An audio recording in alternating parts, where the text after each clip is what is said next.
Welcome to Solvetic, your channel to always learn technology easily. Below in the description, you will find useful links we used in this video.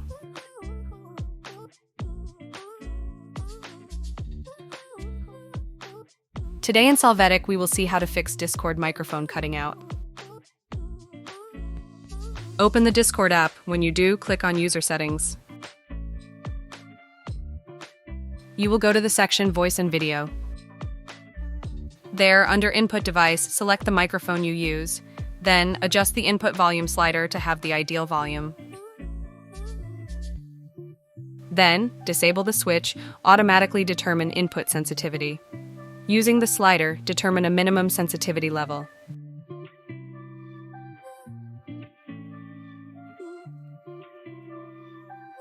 Hey, remember to subscribe Solvetic channel.